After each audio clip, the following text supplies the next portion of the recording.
What's up, everybody? Welcome back to the Bengals NFL show. I'm your host, Braden Guthrie, and as the video title indicates, today we will be discussing if the Bengals should be worried about losing any members of their coaching staff to other teams who are in the hiring process. As of now, 4 members of the Bengals coaching staff have been interviewed for coaching positions that would be an upgrade from their current titles.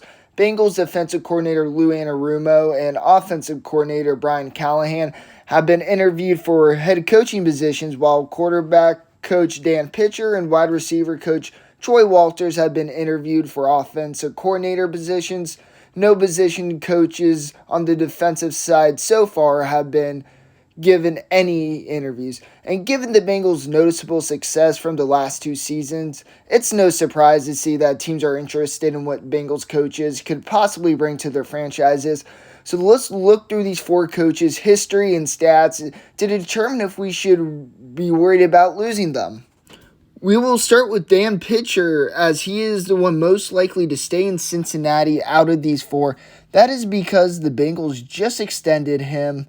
He technically can still sign as an offensive coordinator elsewhere, but I doubt he does do that, as the Bengals signing him during the postseason while he gets interest from other teams indicates that Pitcher wants to stay in Cincinnati.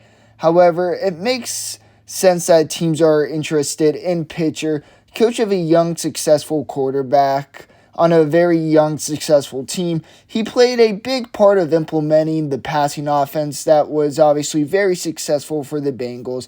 And, he just fits that young-minded offensive coach that teams still look for today, less so on the head coaching side compared to a few years ago, but we are talking about the offensive coordinating position. Pitcher has been in the league since 2012 as a scout and as a coach. From 2012 to 2015, he was in the scouting department for the Colts and then was hired as an offense assistant for the Bengals in 2016, where he kept that position until the end of the 2018-2019 season. That was the season where Marvin Lewis got fired. So what was really interesting that was during the coaching purge when Zach Taylor was bringing in his own guys, he kept Pitcher, and he didn't just only keep him, he gave him a promotion to assistant quarterback coach.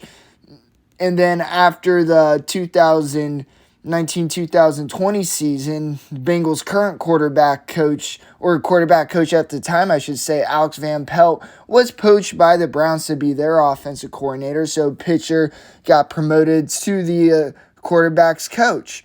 As the quarterback's coach, the success of Joe Burrow helps his resume for the offensive coordinator position.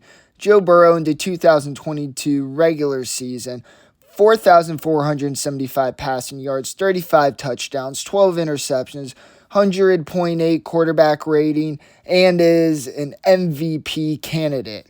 While Burrow was well-developed coming out of college, it was clear Pitcher had helped Burrow develop into a top 3 quarterback into the NFL.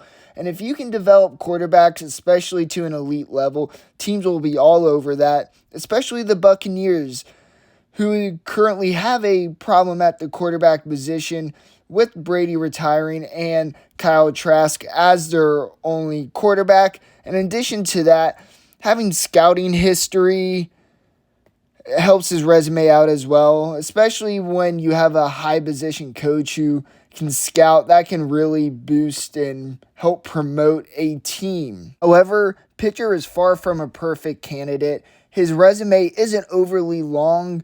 Pitcher has coached just 7 seasons in the NFL, and 4 of them were at the assistant positions.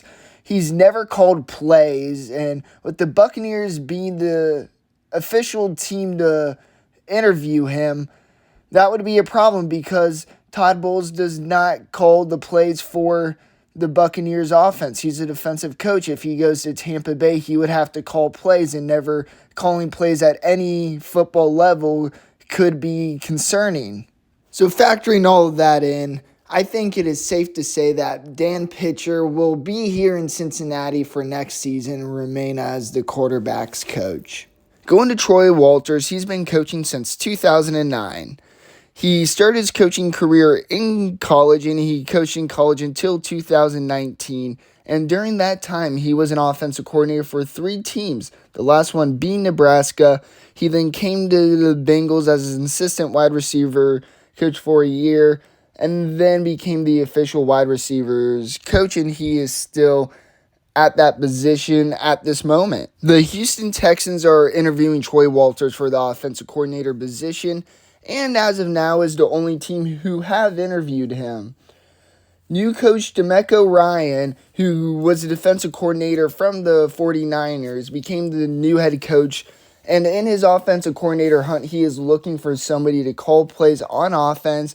And with Troy Walters, he has called plays in the past, even if it was only at a collegiate level, and that can give him an advantage in the hiring process. Troy Walters played a significant part in implementing the Bengals' red zone offense, and the Bengals did find success.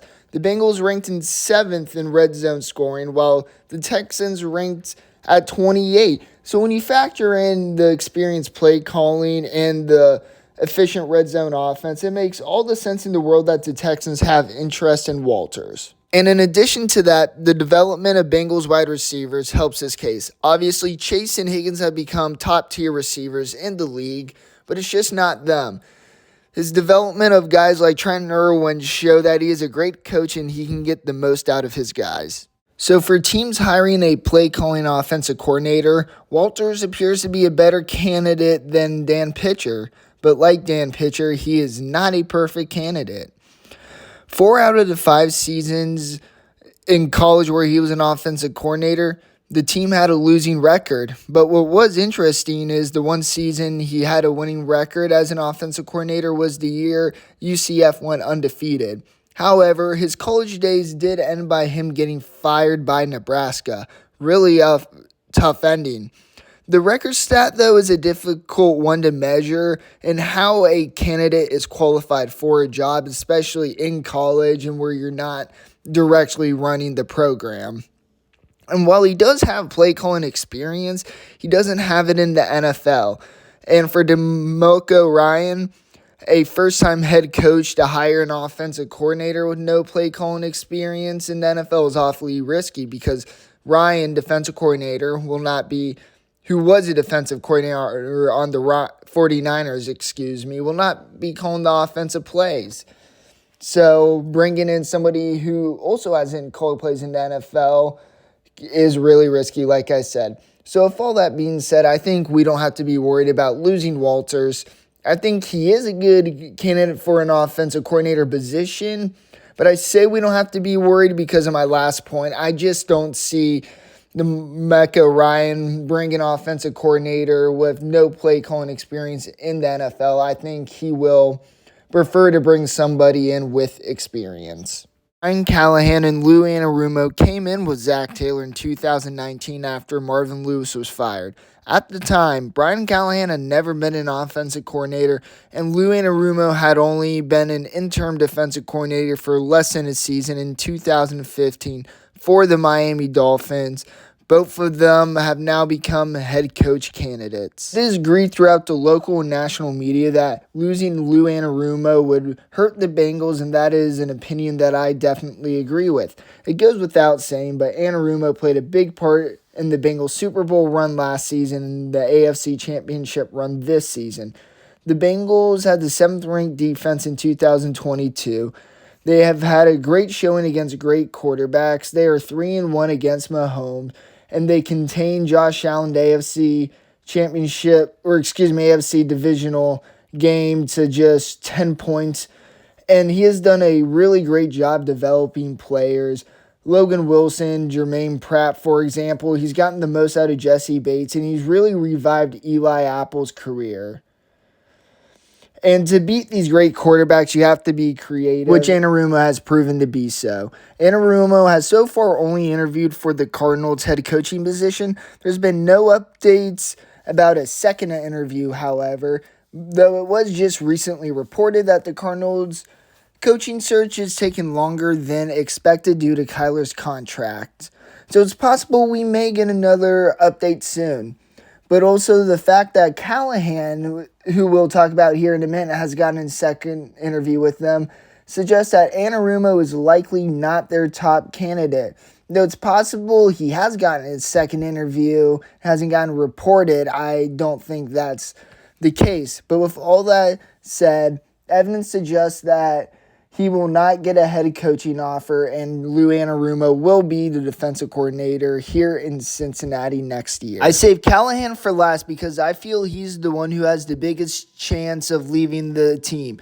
Callahan has received 2 interviews from each the Colts and the Cardinals. This tells us that his interviews are at the very least going well, but more so and obviously tells us that he's a legit contender. It's hard to determine who's the top candidate for these teams at this point, but it does show he's a finalist. Him getting multiple second interviews alone tells us that we should be worried. It'll be interesting to see how it plays out, and it has been reported that the Colts are going to do a third round of interviews, and if he does get a third interview, then he just may be the top contender. And with all that said, we are at the end of the video. Thank you guys so much for watching. If you enjoyed this video, please give it a like and please hit that subscribe button. You can do that right here. I really hope you guys enjoyed. Let me know in the comments section which Bengals coaches do you think will be hired by other teams and which ones do you think will stay. Again, thank you so much, and I'll see you guys next time. Hoo day.